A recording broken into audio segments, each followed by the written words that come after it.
Welcome to Season 5 of Pants Around Ankles Prevention, where my mission is to help you keep your pants securely buckled and avoid that unexpected, awkward, and embarrassing moment when you realize suddenly that they're not.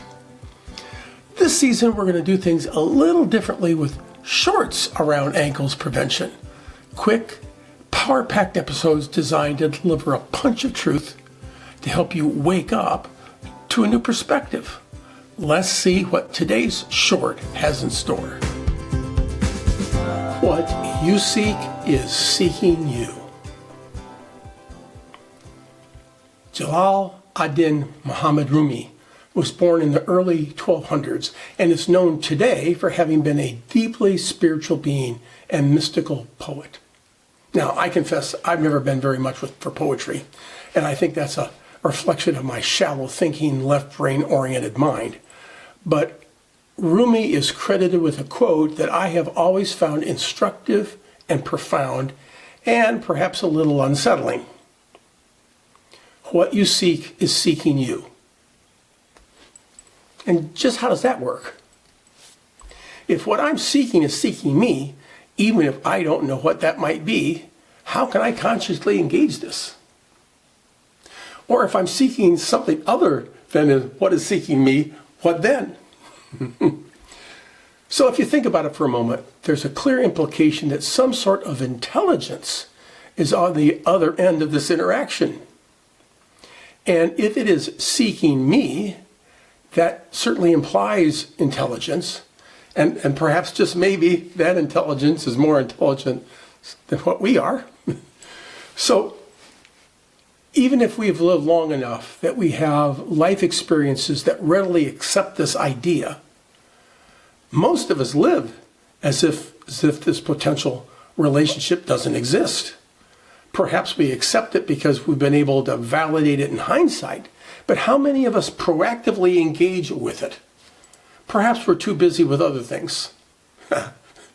Perhaps the real challenge is that we don't know how to go about seeking what is already seeking us.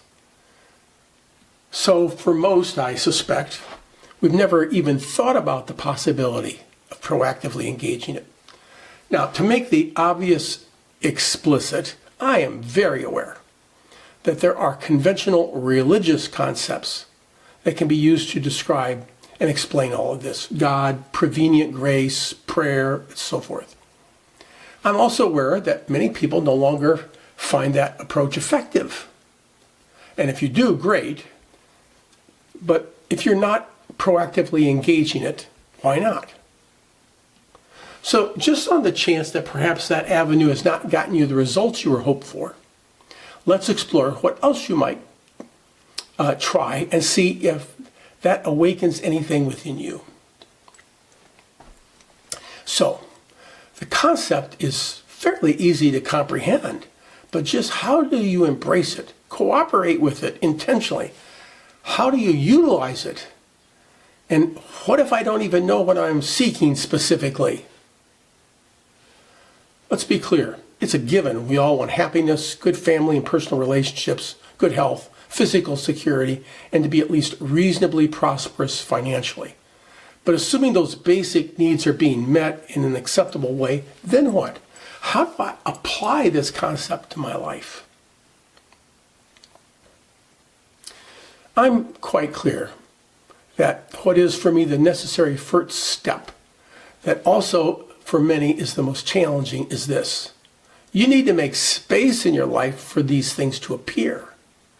We live in a culture that rewards tangible productivity, action, and results that you can measure. Many of us, including me, embrace that and become almost addicted to it. So for us to contact or connect with what is already seeking us, we need to have intentionality about being open to it, making space for it to appear. This often means getting out of routine. Actually, it normally means getting out of routine and physically going to a different environment, usually one that is fairly or very quiet. And usually we need to make a practice, something that we do regularly. So for a deeper dive into this, you can check out the What's Next course. But imagine how surprised you'll be when you discover that it works. See you next time. If you'd like a deeper dive into this topic, consider subscribing to our newsletter, Waking Up, where we will explore it in even more detail. And if you found this episode helpful, be sure to subscribe to the podcast so you never miss an episode. See you soon.